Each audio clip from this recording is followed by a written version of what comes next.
Good afternoon once again, travel professionals, and welcome to the final day of the Jack's Facts Visit Florida Training Week. Thank you for joining us once again. Of course, I am Doug Cook, publisher of Jack's Facts Travel Marketing, and I will once again be your moderator today. Today I'm also joined again by Visit Florida reps Amalia Malidi and Lydia Williams, who will be joining us in 1 second. Just a couple quick housekeeping items. Today's presentation will again be recorded. We will send you a copy of all the recordings from this week, but you can also find those recordings starting next week on our website, which is jacksfacts.com, underneath the advisor training section. And lastly, today we will not have questions and answers because none of us are really equipped to answer questions about outer space. But we will put an email address in the chat box, which you are welcome to send questions to, and we'll get back to you with those. And with that, let me turn things over to Lydia. Well, thank you guys for joining us today. We're so excited to show you this special presentation from astronaut Don Thomas. Amalia is going to talk a little bit more about what you'll hear today and recap all the amazing presentations that you've seen this week. Absolutely. Thank you, Lydia. Well, hello, everyone. It is September 17th, and we are headed to the weekend. But once again, thank you all who've been participating this week with us to learn more about Florida. In case you have not joined us, as Doug said, there will be recordings available, so feel free to request those. But I wanted to just let everyone know what's been happening this past week and what we've been talking about in summary. So this past Monday, we ran a whole general presentation about Florida and all the experiences to be had across the state. And then on Tuesday, we dove deep into learning more about what's new in Tampa, St. Pete, Clearwater. So lots of information there. And then on Wednesday, we actually got to learn about all the experiences to be had in Crystal River and Martin County. And then just yesterday, we explored the Space Coast, home to Kennedy Space Center, and the Orlando World Center Marriott, as well as the Magic Village vacation homes. Both properties are actually in very close proximity to the Disney park, so great information about that as well for you to learn more about. And today we are wrapping it up. We have an exciting guest presented by Visit Florida, astronaut Don Thomas. During the webinar, you'll get to hear all his stories from aboard the Space Shuttle Discovery and learn about the future of space exploration. He's a veteran of 4 flights. Don has spent 44 days in space and orbited the Earth nearly 700 times. So an amazing story, amazing man with amazing stories we hope will inspire you just as it's inspired us. And also one last note I want to make for those who have been attending the webinars this week, you're all entered to win a prize from us. So we'll be announcing that prize on Monday. So hold on tight as we get through the weekend, and we hope you enjoy it. It's just a token of our appreciation for being here with us and spending time learning more about the Sunshine State. So without further ado, I'm going to let Doug take over and run the presentation. Thank you, everyone. Okay, let's jump right into that.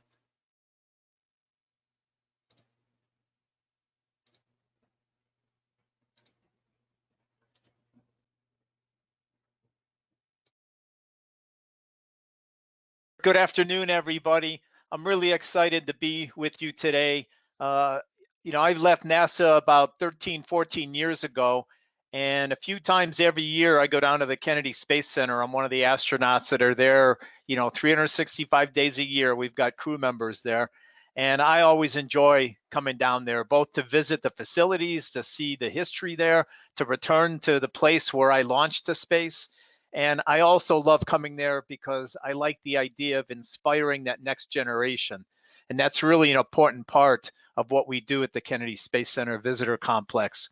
So I want to share with you a little bit, maybe talk for 25, 30 minutes here about some of my experiences and just share with you about, what it's like to live and work up in space. So I always start with this picture. I was just in kindergarten, 6 years old, when the first American astronaut launched into space. That was a long time ago, nearly 60 years ago, May 5th, 1961. And at my elementary school in Cleveland, Ohio, they brought us all to our gymnasium. I sat on the floor, watched a small black and white TV of the launch. And as soon as our astronaut was in space, I remember sitting there saying, I want to do that. So ever since I was a little boy, I knew I wanted to be an astronaut. You know, I wanted to ride a rocket to space. I wanted to experience zero gravity floating around up there.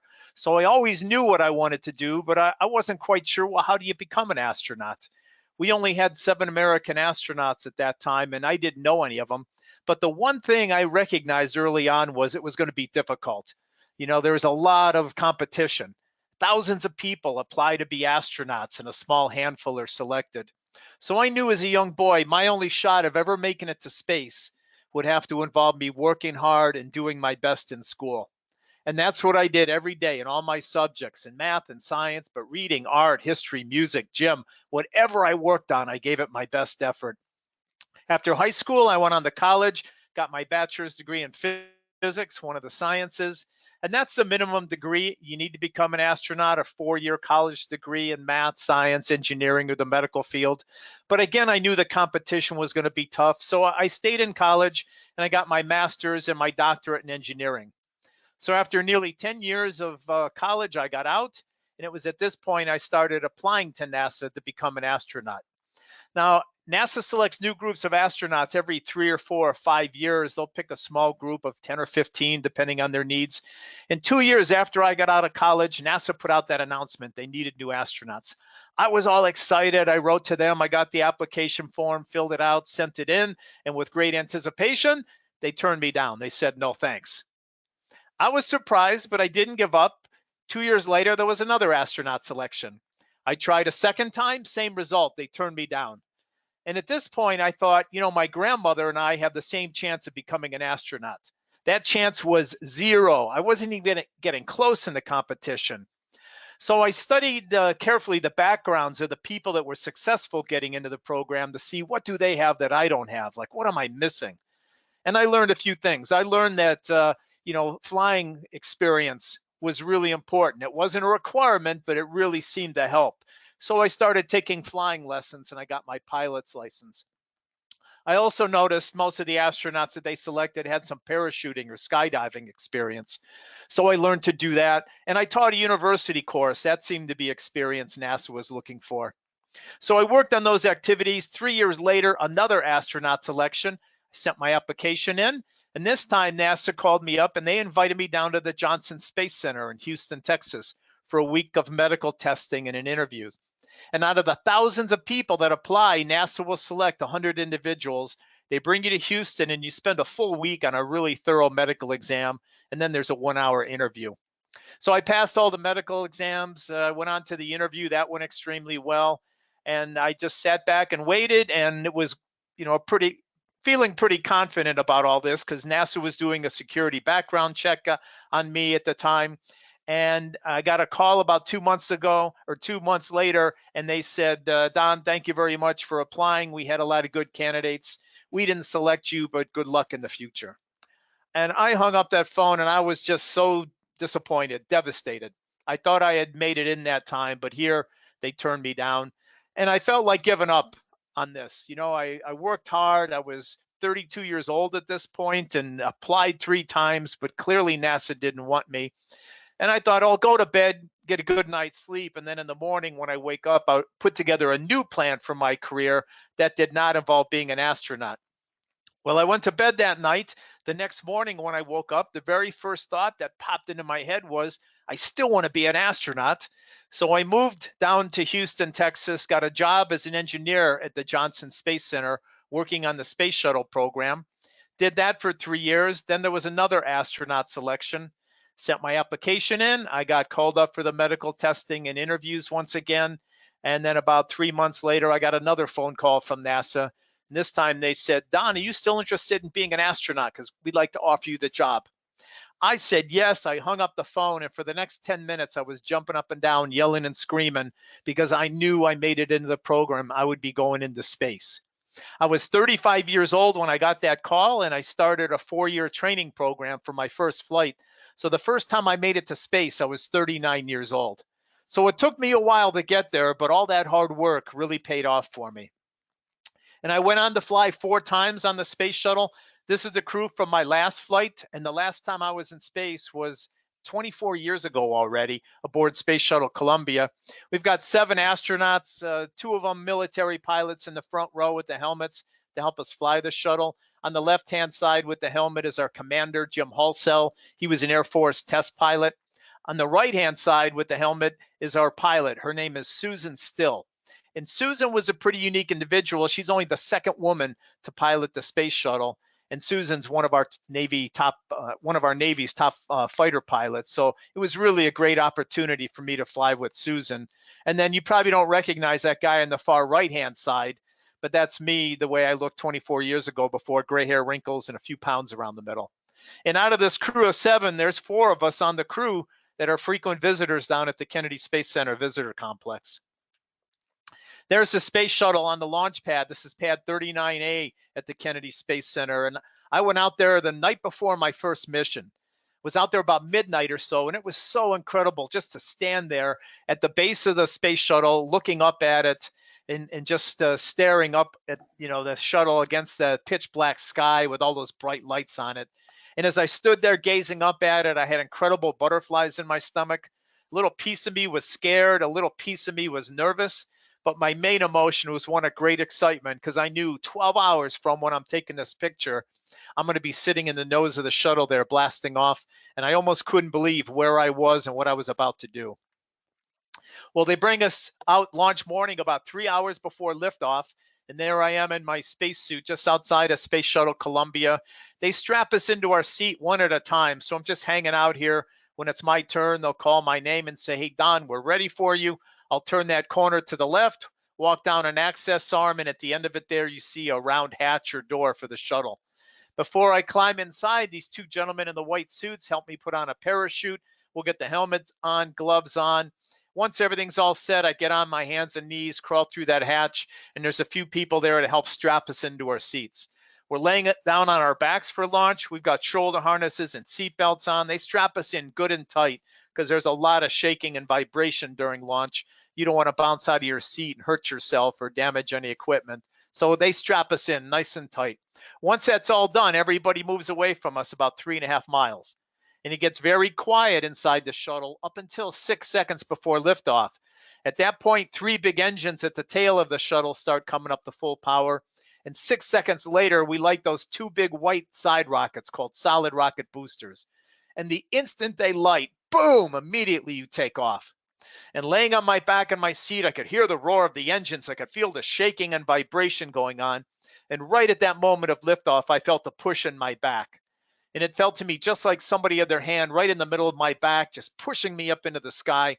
And that's what the space shuttle's doing, literally pushing us, tossing us up in the air. Down at the Kennedy Space Center today, you can get a pretty good feel for what launch is like on the shuttle launch experience.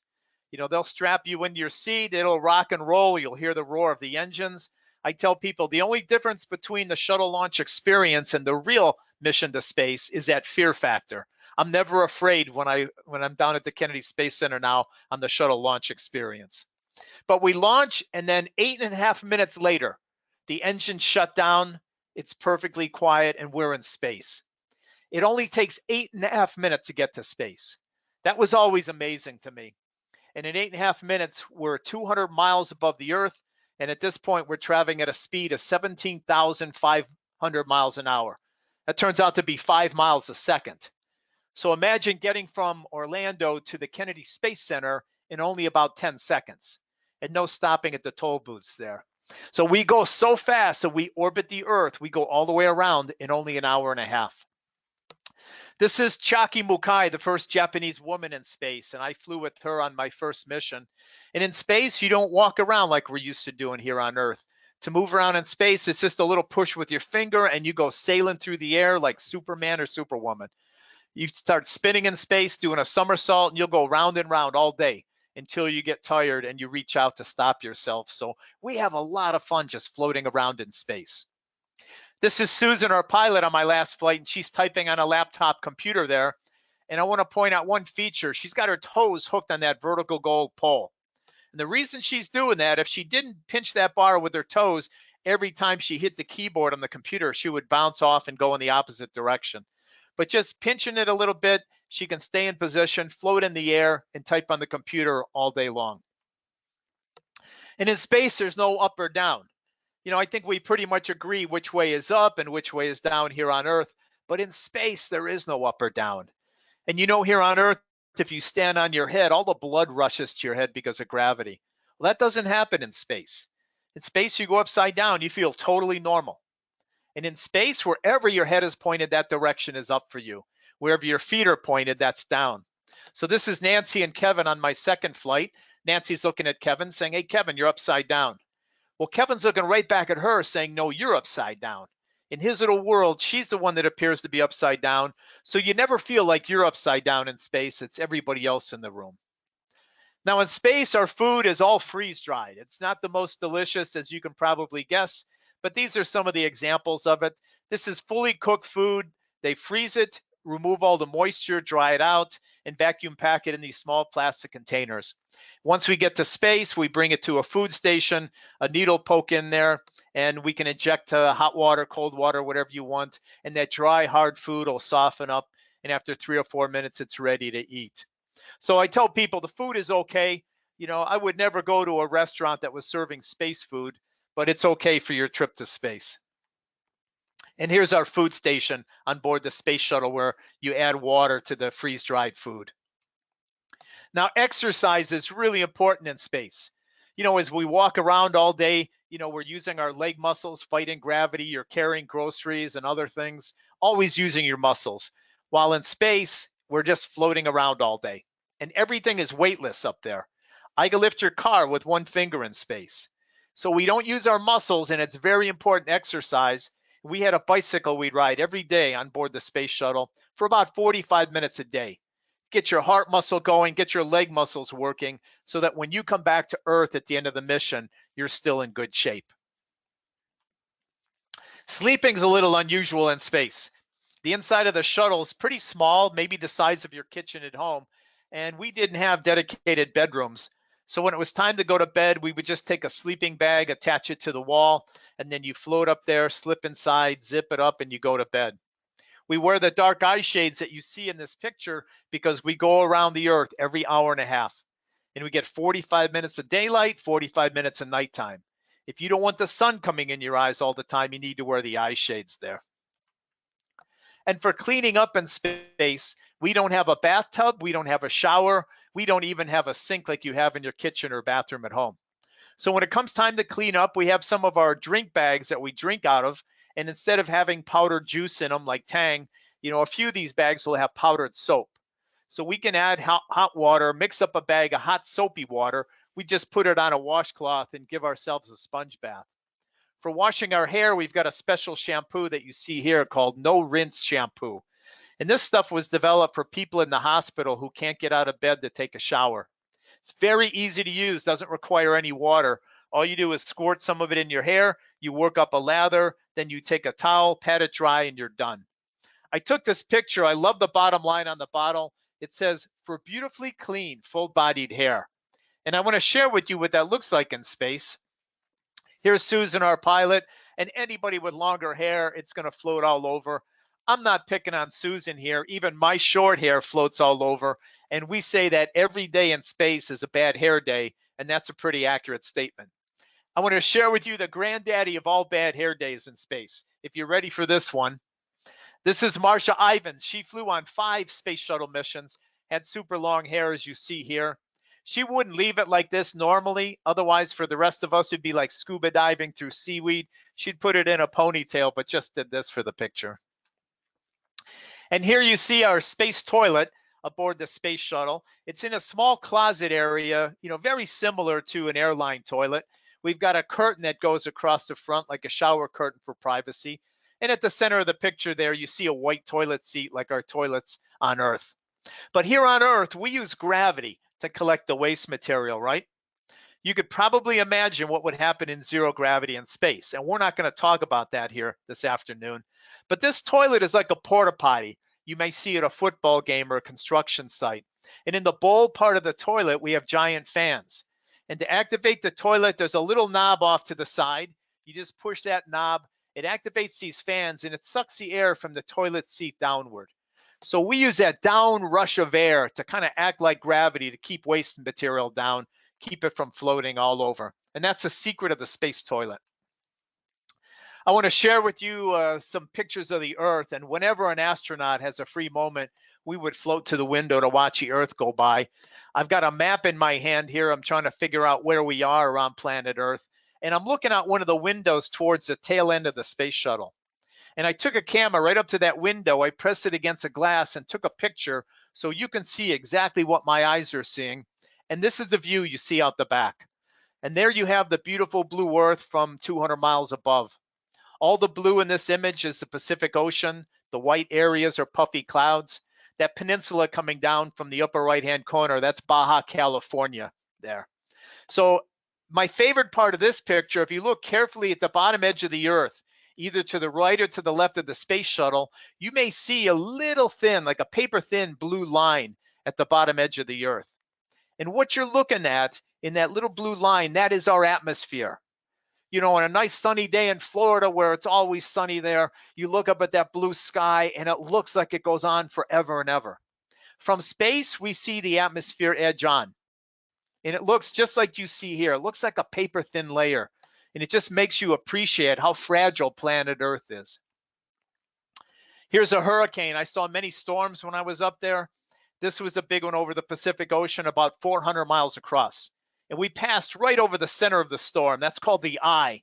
And we were able to look straight down right into the eye to see the Pacific Ocean down below. It was really awesome to be looking into the hurricane that you see here. And here's a volcano venting steam. This is in the South Pacific near Indonesia. On the left-hand side, near the center of the picture, you see another volcanic crater, half underwater there. And here you see the Himalaya Mountains. And right at the very center, that is Mount Everest.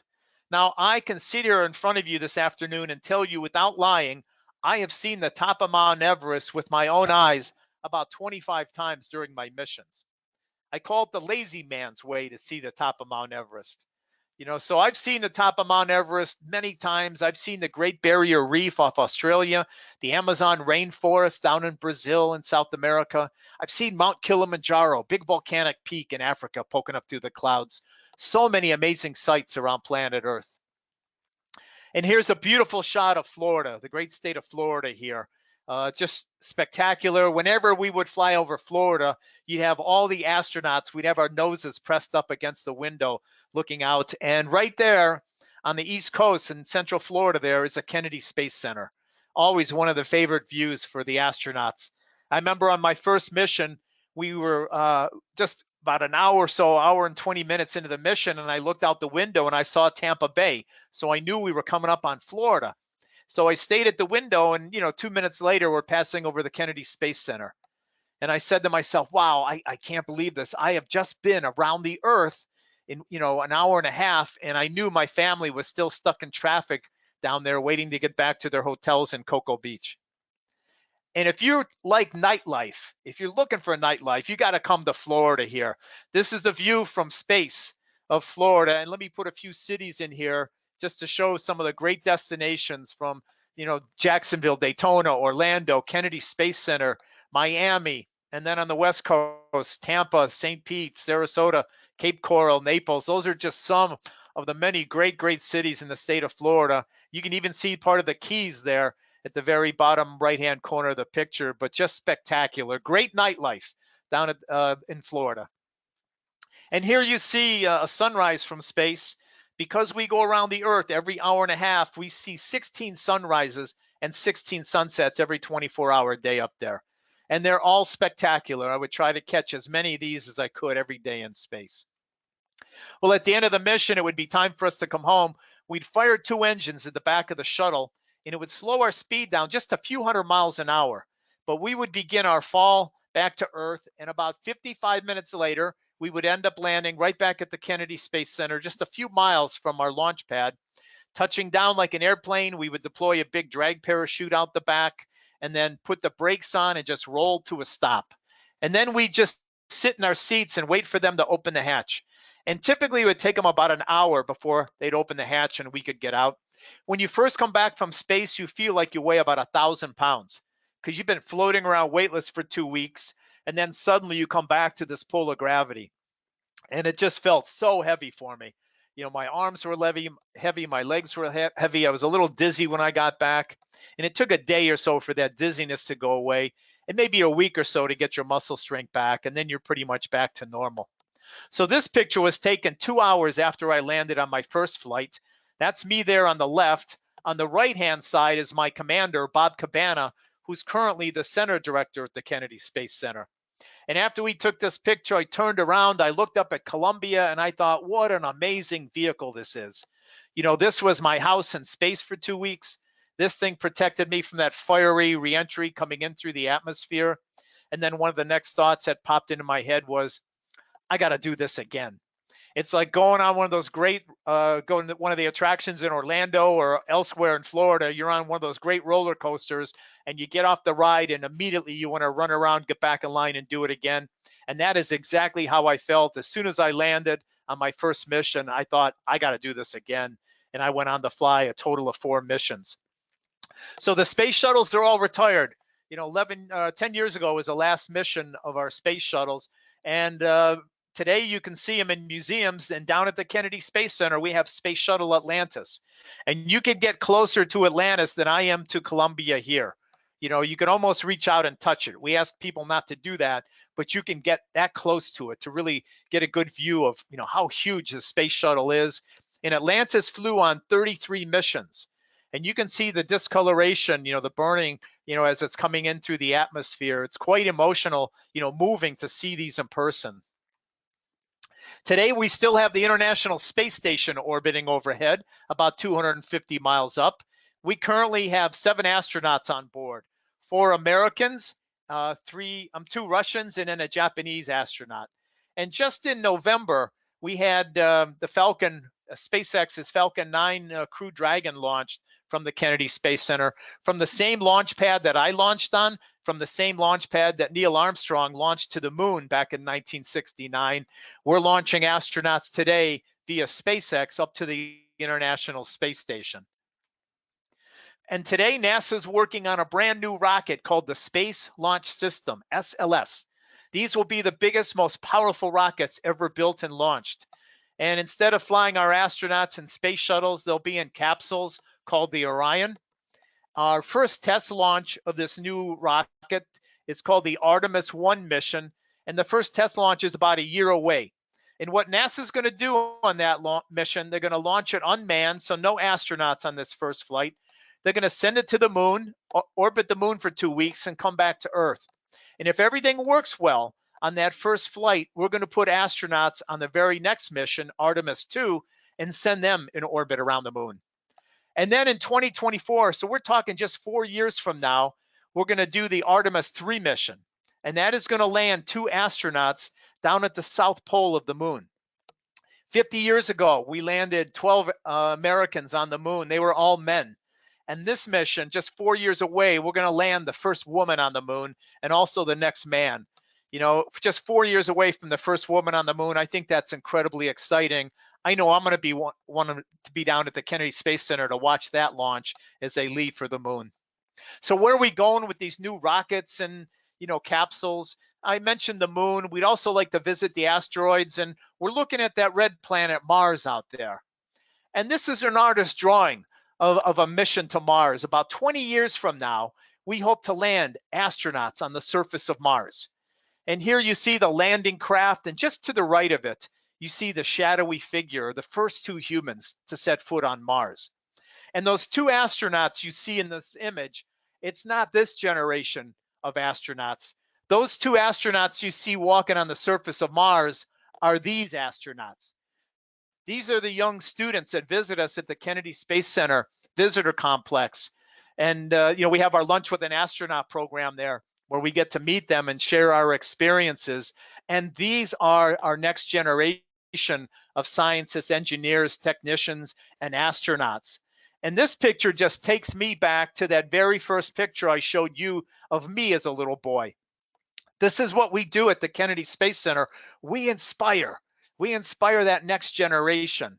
So we want young students to come to the Kennedy Space Center and try the shuttle launch experience and see what we're doing and visit our Mars galleries and get a feel, because I want them excited just like I got excited as a young boy to go into space myself.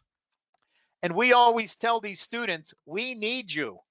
I told you we're building these new rockets today. We're designing new spacesuits at NASA and habitats for Mars, but we're going to need our next generation of scientists, engineers, and astronauts ready. And that's why it's so important to get our young students excited. Some final pictures here. This is the launch tower for the new Space Launch System rocket that'll be launching next year. This is the picture I took there about 2 years ago as they were still, getting it under construction, getting it ready for launch.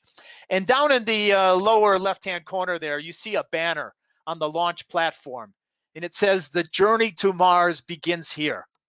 And when I saw that, I had chills run down me, because this is the launch pad that we're going to send the first woman to the moon, just 4 years. This is the launch pad we're going to send these young students 20 years from now on their way to Mars. And it's just so exciting to come to the Kennedy Space Center. This is where it's happening. You can see a lot of history and a lot of our future of what we're doing there. So we hope you'll come and visit us.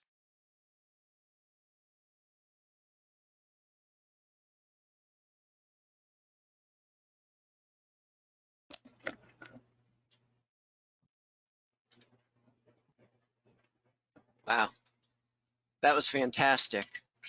Amalia, Lydia, thank you for sharing that presentation with us. Donald is a really engaging speaker and kind of give an insider's view of what it's like to be in space and in the space shuttle. Really fascinating. And I also want to thank you for the opportunity to share this week of Florida experiences with our travel advisor audience. I know I've learned a lot, and I'm sure they have too. So thank you for that. And Amalia, do you have any final words for us today? Yeah, just on behalf of Visit Florida, thank you again for spending this time this week. It's been a real pleasure just kind of going through all the experiences that you could have while in Florida. And I agree with Doug, this story was very inspirational, and I can't wait to get my kids to Kennedy Space Center myself. I have 2 little boys, so they love everything space related. So that's a really fun topic to end this week with. And I just want to also encourage everyone, if you've not become a Visit Florida Trav Pro specialist, I highly recommend you do so. There's a plethora of benefits that each of our specialists gets to take advantage of. And even a fan trip is a possible opportunity. So definitely inquire about that with us. And also, once again, we'll be announcing our lucky winner for our prize on Monday. So that's all for me on my end. Lydia, did you want to say any parting words? Just thank you all for joining today, and we hope to see you soon in sunny Florida. Yes. Great. I want to echo those sentiments. Thank you all very much for joining us this week. That's going to be a wrap for this week of training. Everyone have a great weekend, and we will see you next time. Thank you. Bye, everyone. Take care.